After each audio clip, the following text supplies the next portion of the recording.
దూరంగా ఒక అడవిలో జంతువులన్నీ చాలా సంతోషంగా కలిసిమెలిసి ఉండేవి. అక్కడ మహారాజు అడవిని అలాగే అందులో ఉన్న జంతువులన్నీ చాలా బాగా చూసుకునేది. ఒకరోజు సాయంత్రం మహారాజు జంతువులన్నిటినీ సభకి పిలిచింది. ప్రియమైన నా అడవి వాసులారా, మా పెద్దన్నయ్యకి ఆరోగ్యం అంతగా బాలేదు. నేను తనని చూడడానికి తన అడవికి వెళ్లాల్సి ఉంటుంది. నేను ఉన్నప్పుడు ఎలా ఉంటారో నేను లేకపోయినా కూడా ప్రేమగా అలాగే ఉండండి. ఒకరికొకరు సహాయం చేసుకోండి. ఏదైనా సమస్య వస్తే బలం కన్నా బుద్ధిని ఉపయోగించండి. మహారాజా, మీరు నిశ్చింతగా ఉండండి. మీరిక్కడ లేకున్నా కూడా మీరు పెట్టిన నియమాల్ని పాటిస్తాము. మంచి మాట చెప్పావు. అలా అంటూ మహారాజు అక్కడి నుండి వెళ్ళిపోయాడు. అలాగే జంతువులన్నీ కూడా వాటి వాటి ఇళ్లకు వెళ్ళిపోయాయి. మరుసటి రోజు ఉదయం జంతువులన్నీ లేచి వాటి వాటి పనులు చేసుకోవడం మొదలుపెట్టాయి. అప్పుడే ఒక సింహం గర్జించే శబ్దం అడవిలో వినిపించింది.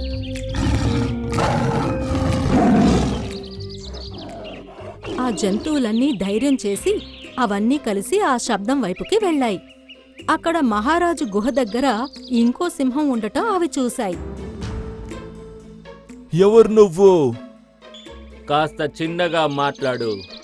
నేను ఈ అడవికి కాబోయే కొత్త రాజుని. ఇప్పుడు ఈ అడవిలో ఇంకో సింహం లేదు. అలాగే మీలో ఎవరైనా నాకు విరుద్ధంగా మాట్లాడితే వాడే నా మొదటి ఆహారం అవుతాడు. సింహం బెదిరింపులు విని ఏ జంతువుకి కూడా దాన్ని ఎదిరించే ధైర్యం రాలేదు.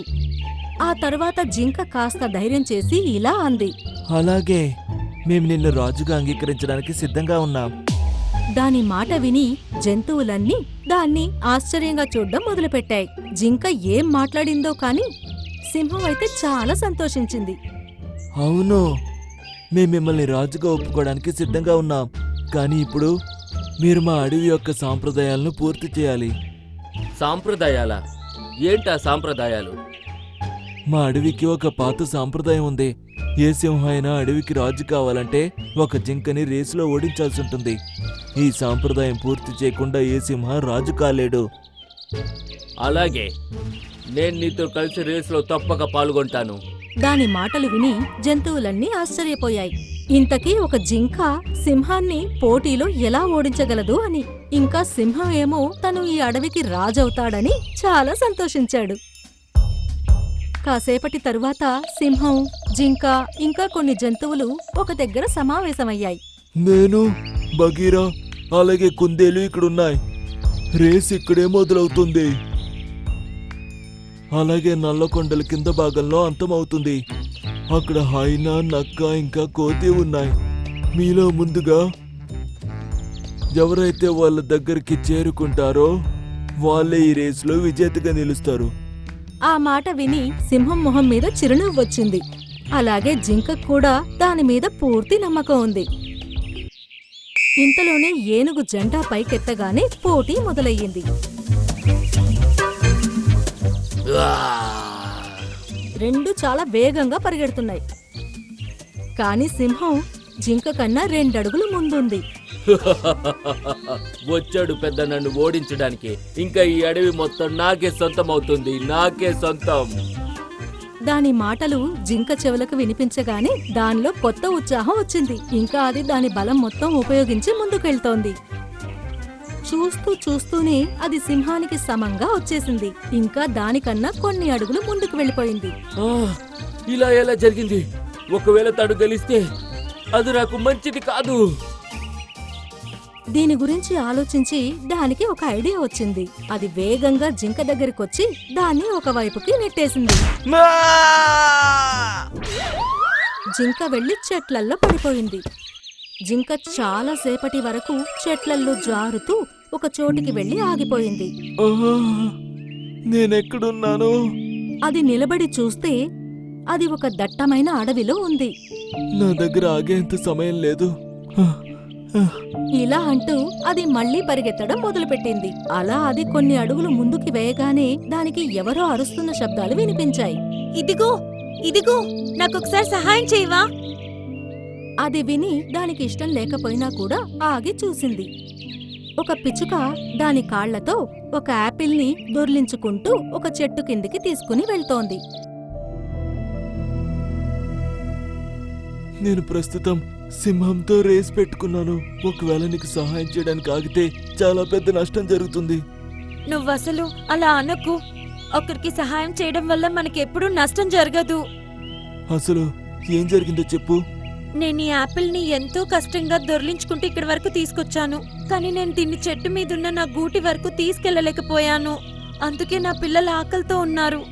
ఆ మాట విని జింక తలపైకెత్తి చూసింది. అక్కడ చెట్టు మీద గూటిలో 2 చిన్న పిల్లలు కూడా ఉన్నాయి. వాటికి ఇంకా ఎగరడం కూడా రాదు. వాటిని చూసి దానికి దయ కలిగింది.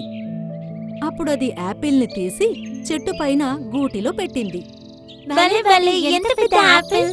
2 పిల్లలు యాపిల్ని సంతోషంగా తింటున్నాయి. తల్లి కూడా సంతోషించింది. నీకు చాలా చాలా కృతజ్ఞతలు. ఇంక నేను వెళ్తాను. ఒకవేళ రేస్లో సింహంతో ఓడిపోతే చాలా పెద్ద నష్టం జరుగుతుంది. నువ్వు నాకు విషయం మొత్తం చెప్పు. బహుశా నేను నీకు సహాయం చేయగలనేమో. దాని మాట విని జింక దానికి జరిగిందంతా చెప్పింది. దాని మాటలు విని పిచ్చుక ఇలా అంది. నాకు ఒక గుహ గురించి తెలుసు. నువ్వందులోకి వెళ్తే దాని ఇంకో వైపు నుండి నల్ల కొండలొస్తాయి. నువ్వక్కడి నుండి వెళ్ళు. ఏంటి, మన అడవిలో అటువంటి గుహ కూడా ఉందా? అవును, నిజం చెప్తున్నాను. నువ్వు నాతో రా. అలా చెప్పి పిచ్చుక దాన్ని ఒక గుహ దగ్గరికి తీసుకెళ్ళింది. జింక వేగంగా గుహ లోపలికి వెళ్ళింది. అలాగే బలమంతా ఉపయోగించి పరిగెత్తింది.